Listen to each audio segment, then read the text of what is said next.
Why did you decide when you were setting up this program to work with military families? That's something I think back when I was in Kingston and junior, we lived right on a military base, so we had a big military community in that. And my billet dad was really involved with the kids whose families were in the military and did a lot of programs with them. So kind of started there, and obviously when I moved down to Dallas and Texas, it's heavily um, military community too. So, and my dad and I wanted to do something together, pick something to do that is kind of a little bit different than the normal stuff. So that's what we tried to do and find it. And once we got that, it's been a blast ever since. And why did you want to start it as like you did this in your first year? What made you want to do it immediately as you started your NHL career? Well, I know that the NHL has a lot more pull than the OHL or the AHL, so I knew that they could try to, and they had the Style Stars Foundation's top notch, so I knew they could do, as much as they can to help me. Even being a rookie, that's kudos to them for helping me be able to do that. So, and 2-3 years later, to be able to put a skate like that on for all these kids out there, it's pretty special, and it's truly really nice that we could be on the AAC, especially in our building, and run a fun skate for the kids.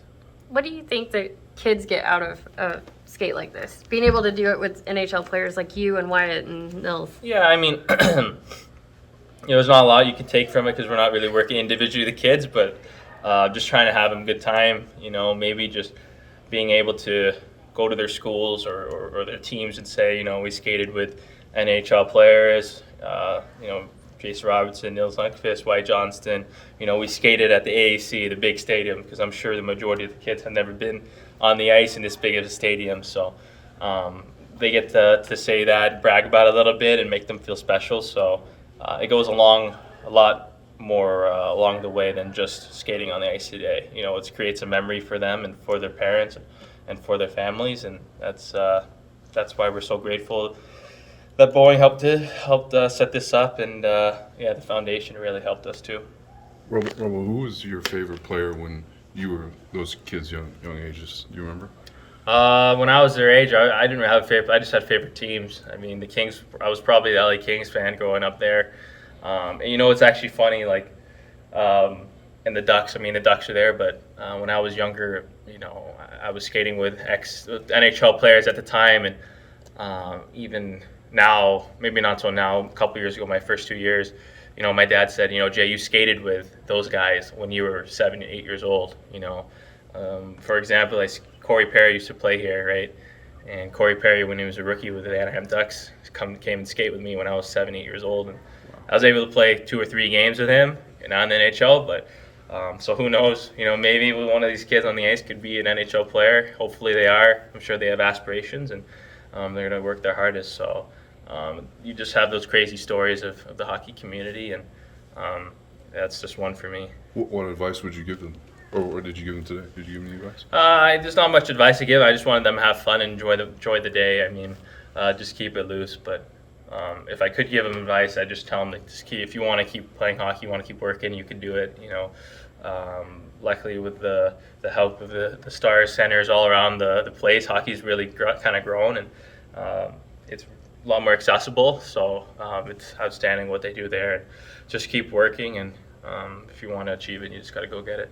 If you could go back in time and give advice to yourself when you first started playing hockey, what would you tell yourself? Yeah, I think just listen to. I pretty much followed it, but if I could, I'd just listen to your support system, the people you trust. Definitely my family and my coaches and everything are the closest to me. Those are the people that matter the most. The outside noise didn't really bother me, whether I'd get cut from a team, or I didn't play well, or I'm not really the fastest skater or whatnot. In my example, I have heard I'm not the best skater, but you tend to ignore that, and that's an example for me. Everyone's different, but that's where you trust your support system and your family, and to this day I still do the same thing. You recently scored your 40th goal of the season and made Dallas Stars history. How do you ever take a step back and think about the fact that you are within reach of breaking Mike Modano's single season record of scoring here? Yeah, I just want to go out there and produce and play hockey, but definitely if I can represent Dallas the best I can, and be a player that a lot of people look up to and are proud to have on their team. That's what I want to do. I want to represent the team, the city, Texas in general. And when they say, they have a player like me on their team and they can feel good about that, that's all, I want to do. And that's all they can ask for me to do. And that's lucky enough. I'm on a good enough team where I can able to achieve those milestones. How are you feeling about the season so far? Confident. I'm ready to go roll. 70 games in, 12 more. We just got to finish the game strong. Playoffs are right around the corner. It's crazy how everything leads up to the playoffs, and when you finally get there, it's like, wow, it's the real deal. And games matter, really matter. Your season's on the line, and to be able to keep doing this for the team, for the city, bringing them to the playoffs, because I know the buzz in this whole city comes when we make the playoffs. So to be able to do that, it's fun, and we're ready to finish the season strong and try to get to that. Are you guys thinking about seeding now? No, you're pretty much guaranteed to get in. But do you think about if we continue to win, we'll have home ice? Yeah, well, last year I didn't have this luxury of trying to work on seeding. Last year we just tried to get in. This year we just want to keep finishing strong. We try not to look at the seeding, just try to win as many games as possible and see what happens. But definitely home ice is something of an advantage, but especially at our arena, definitely an advantage. So we're trying to keep pushing for that. Just finished a 6-game road trip ready for this week.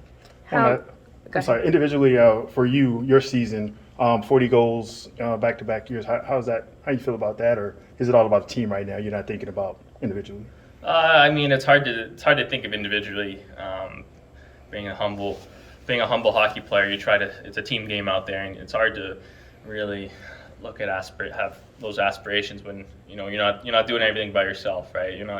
You're scoring goals, but someone sets you up. Someone does something else. So it's a team sport. So it's hard to take credit with your own milestones and achievements when you have 2, 5, 3, 4, 5 other guys on the ice that attribute to that. So, but definitely having those milestones are pretty neat to be able to do it for this franchise. But just being the player I am, I want the team to win, and like I said, get in the playoffs and try to get home ice advantage.